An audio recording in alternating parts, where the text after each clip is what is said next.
যা আছে এখানে দিয়ে যাও। তোমার কাছে কি কি অস্ত্র ছিল? আমার কাছে ছোট চাকু ছিল একটা। ওইটা তার কোথায় ধরছো? তার পেটে ধরছিল।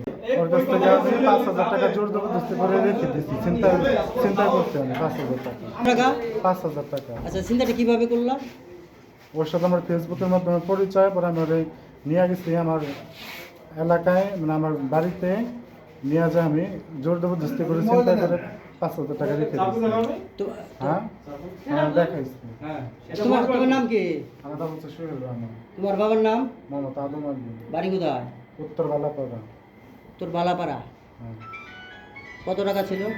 5,000 টাকা। 5,025 টাকা। তাকে কেন ডেকে নিয়ে গেছো তোমার এখানে?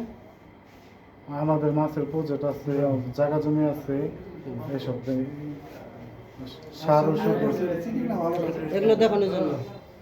এইসব দেখানোর জন্য। তারপর তুমি তাকে কিভাবে টাকা নিলে তার কাছে? তার সাথে কথাবার্তা বলছি, সে যখন চলে আসবে তখন তাকে বলছি যে যা আছে এখানে দিয়ে যাও। তোমার কাছে কি কি অস্ত্র ছিল?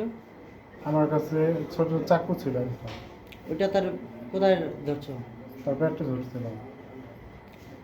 তোমার বয়স কত? 24 বছর। এর আগে আরো কতজনের টাকা এভাবে নিছে? এর আগে করি না, এবারই ফার্স্ট। এবারই ফার্স্ট? লেখাপড়া করছি এই পর্যন্ত।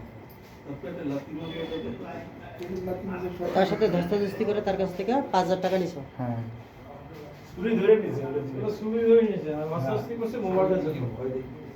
কি কি নিছো তার কাছে?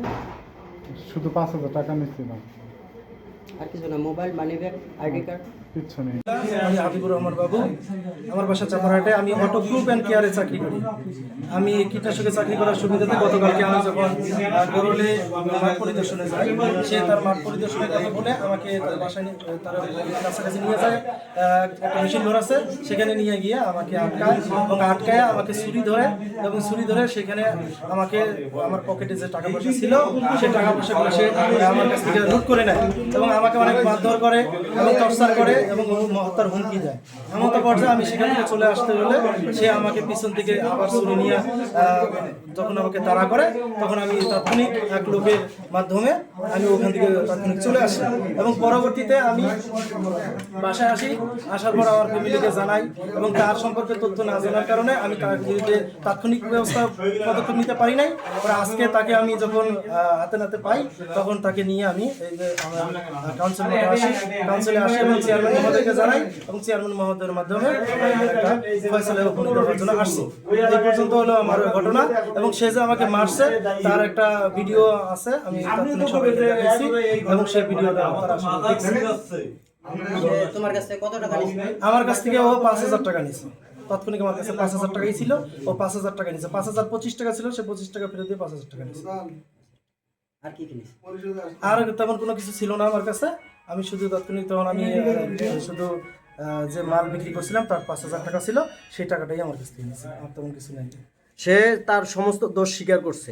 জি, সে তোমার সাথে সবকিছু যা যা করছে সব স্বীকার করছে। এখন তোমার পরিকল্পনা কি? তাকে আমার পরিকল্পনা হচ্ছে, আমার অভিভাবকরা আছে এখানে, মেম্বার সাহেব আছে, চেয়ারম্যান মহোদয় আছে, তারা আমার মুরব্বী হিসাবে যে পদক্ষেপ নেবে, মুচলেখা নিবে বা যেটা আমি যেন জোরালোভাবে আমার জীবনের যে একটা নিরাপত্তা আছে এটা পাই, পরবর্তীতে যেন আমাকে আর কোনো এরকম ধরনের হামলা না করে এবং আমাকে এই যে ছুরি ধরবে এবং হচ্ছে অন্যান্য ক্ষতি করবে এটা যেন না করে, সেটা আমি তাদের কাছ থেকে মুচলেখা চাই।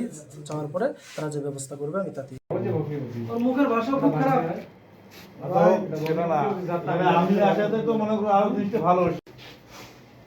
মোবাইলটা একজন দিছে নাকি? ও শেয়ারুন কাটা বলে দেন।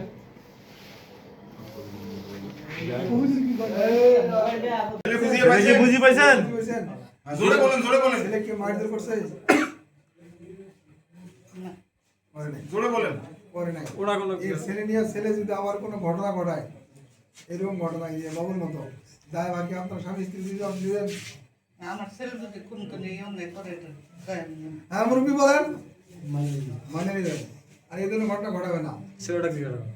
এইরকম ঘটনা ঘটাবে না। তুমি কও, হ্যাঁ কথা কও, কথা তুমি যদি কোনো অভিযোগ করো থানায়, তাহলে আমাদের অভিযোগ করার হবে হবে আরো না, হবে না।